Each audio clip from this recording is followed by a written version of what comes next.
आज के इस लेक्चर में हम बचे हुए 2 क्वेश्चन सॉल्व करेंगे। जैसे कि पिछले क्लास में हमने 2 क्वेश्चन सॉल्व किया था, उसको तो अच्छी तरह आप समझ गए होंगे। उसी प्रकार से 2 क्वेश्चन और बचता है इसमें, उसको भी आज हम समझते हैं। देखो आज यहाँ पर आया रिलेटेड जो दोनों क्वेश्चन है, वो दोनों क्वेश्चन आप सेकंड लेक्चर उठाकर देखेंगे तो वहाँ से आपको समझ में आ जाएगा कि हमें ये क्या बोला है। फर्स्ट और सेकंड लेक्चर अगर आज मतलब कि फर्स्ट या सेकंड लेक्चर दोनों अगर आप पढ़े होंगे सही से तो ये दोनों क्वेश्चन आप बड़ी आसानी से कर ले जाएंगे। ओके, तो करते हैं क्वेश्चन। देखो यहाँ पर आज क्या पूछा है, औसत दर। औसत यानी कि ये डेल्टा लगाओ या फिर डी के फॉर्म में ही लिखो। लेकिन एक चीज और आपको बता दें कि यहाँ पर मैं अप्रिय की दर के रूप में बोल रहा हूँ ना, जबकि बुक में दिया है अप्रिय की वेग, तो इससे आप घबराना मत, दोनों सेम ही है। ओके, चाहे अप्रिय की वेग बोलो या फिर अप्रिय की दर, बात एक ही है। जहाँ पर अप्रिय की वेग पूछो तो वहाँ पर ये अप्रिय की दर और अप्रिय की वेग में कोई अंतर नहीं है, दोनों सेम है। ओके, तो यहाँ पर देखो जब क्वेश्चन पूछे यदि आप बोर्ड में लगाएंगे तो यहाँ पर आप डेल्टा के रूप में लिखेंगे। ओके, तो यहाँ पर देखा है पूछा गया औसत दर लास्ट में। पहले तो क्वेश्चन पढ़ो क्या बोल रहा है कि ए एरो बी रासायनिक क्रिया में 40 सेकंड में ए की सांद्रता में परिवर्तन। तो सांद्रता वाली बात आ रही है, सर्वप्रथम पहले रिएक्शन लिख लो।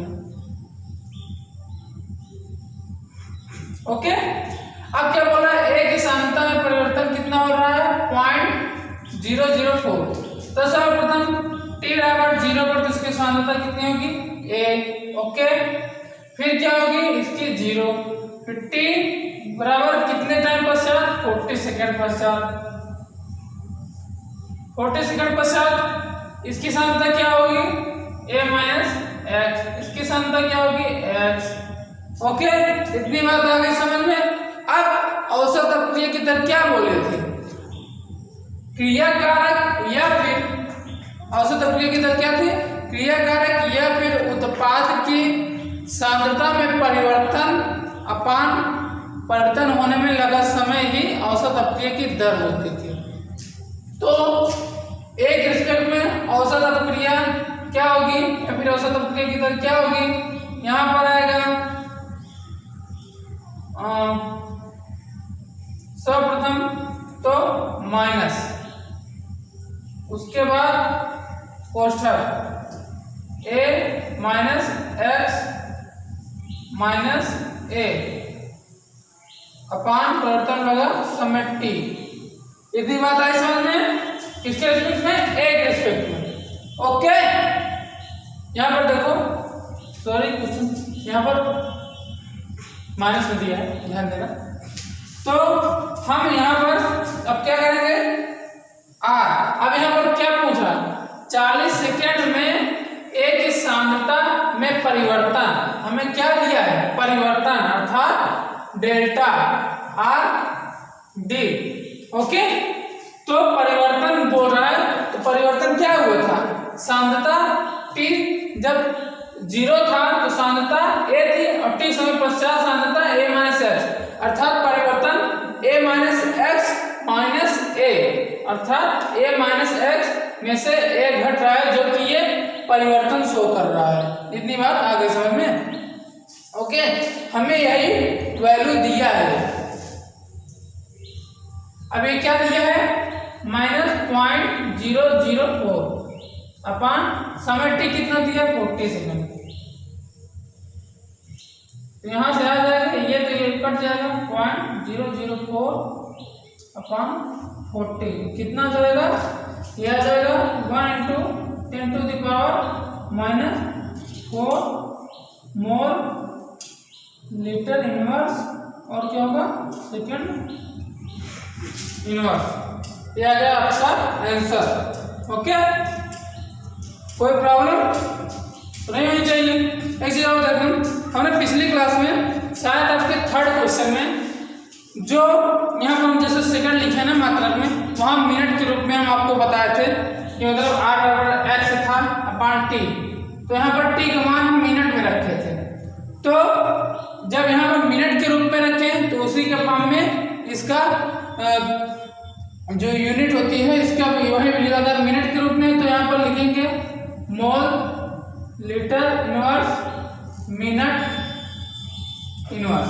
सेकंड के रूप में तो यही रहेगा और यहाँ पर सेकंड इनवर्स हो जाएगा। और यदि आवर के रूप में या फिर घंटा के रूप में है तो यहाँ पर क्या हो जाएगा, ये आवर के रूप में हो जाएगा। ओके, इतनी बात आई समझ में। पिछले जो थर्ड सेकंड क्वेश्चन बताए थे उसमें ध्यान देना कि वहाँ पर अगर शायद मिस्टेक हो गई थी हल्की सी, तो वहाँ पर मिनट कर लेना लास्ट में, क्या कि अगर सेकंड लिखे होंगे तो वहाँ पर मिनट कर लेना मात्रक में। ओके,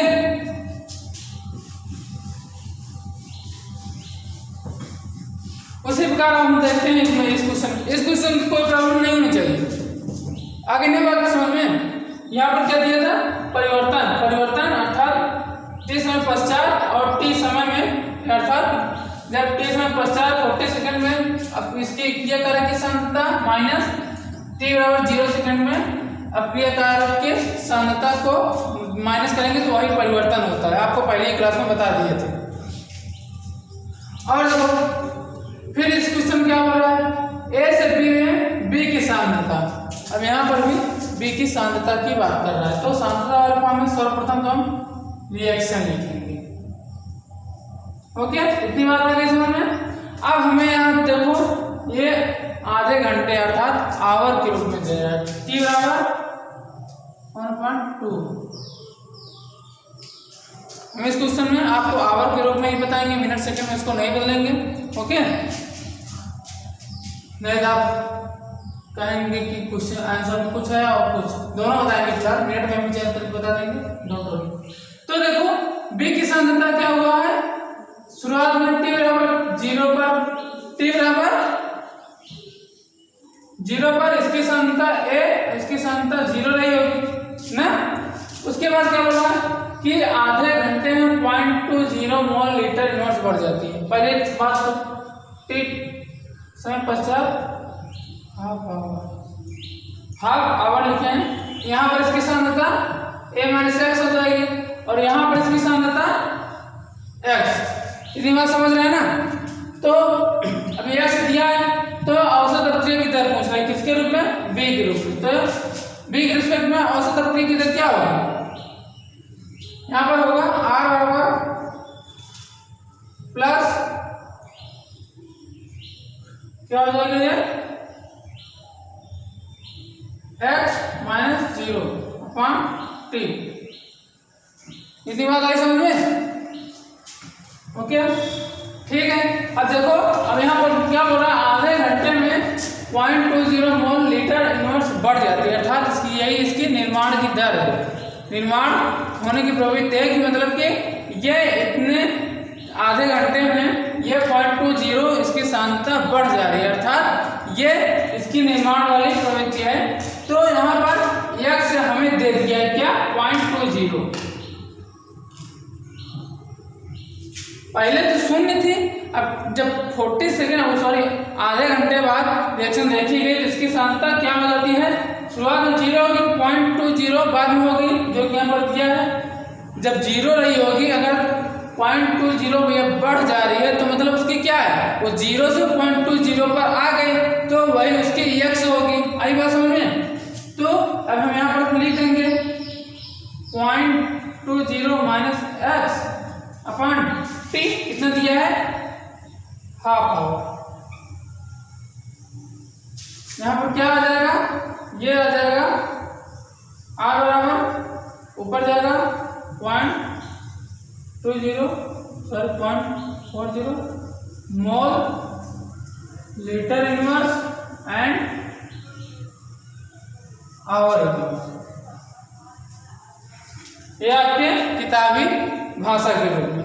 यदि हम आवर को हाफ आवर न लिख के मिनट में चेंज कर लेते तो यहाँ पर क्या हो जाता, plus 0.20 upon half hour 30 minute में बदल लेते।